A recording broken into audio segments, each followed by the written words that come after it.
I'm sitting there, we're getting ready to start Dreamshine. We don't even have our first client enrolled yet. And I get a phone call from a lady that works very high up at the state.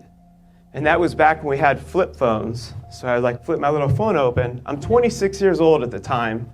Dreamshine hasn't even opened yet. I still to this day don't know how she heard about me.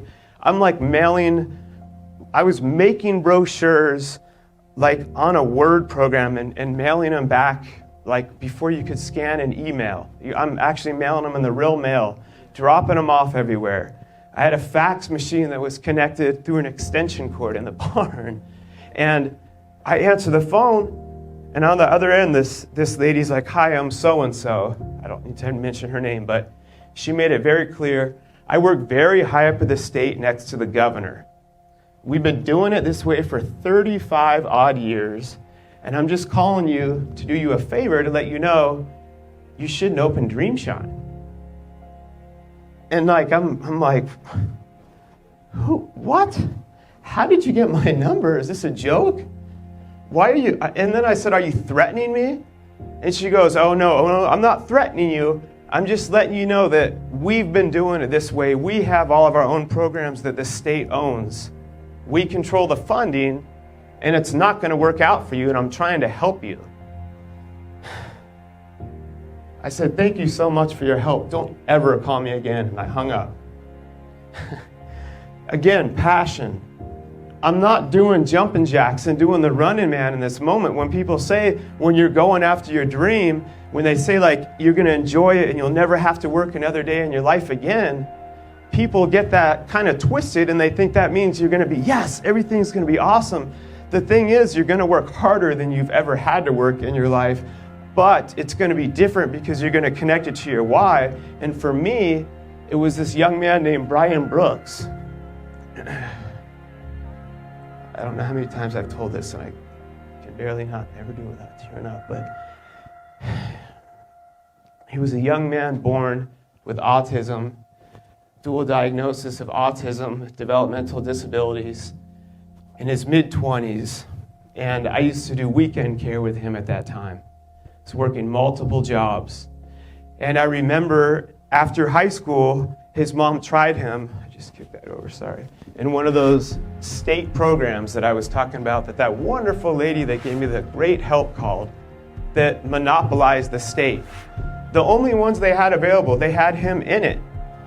And he would start screaming and digging into his skin and wouldn't be eating and would come home at night, and his mom was so worried about him, and she was thinking maybe he's adjusting because he's in a new environment. This is after school. And she went and visited him at what they called a workshop. And it was like this giant warehouse with these horrible fluorescent lights. I was describing it on there.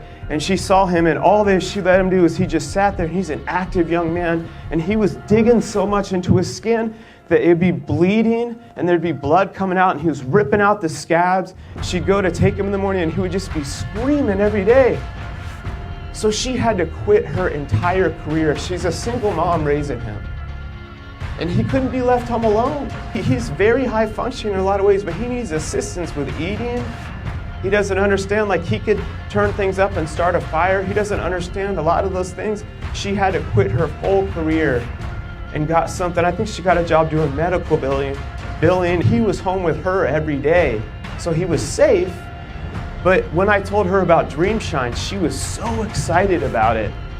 And she kept pushing me. So when I got off the phone with that lady, when my office was in a barn, when everything was against me, I would think of Brian. And I would imagine him being at this place like Dreamshine where he would have these amazing options, be able to do all these different things. And then I started thinking, if this is going on with Brian, think how many other individuals that this is happening to. This isn't about me. And so when we're going after our dreams, it's not about just being passionate. Passionate really means to be committed. It means to be committed to your why, that you're going to continue to go after it and you're not going to give up. You don't get to give up. And your why is what keeps pushing you forward. You have to believe that it's bigger than you, but don't be temporarily attached to those feelings that when you go through those storms, Don't ever make a permanent decision based on a temporary feeling. That's one of the most important things I can tell you is never, ever, ever make a permanent decision based on a short-term feeling that you're having in that moment, because feelings come and go.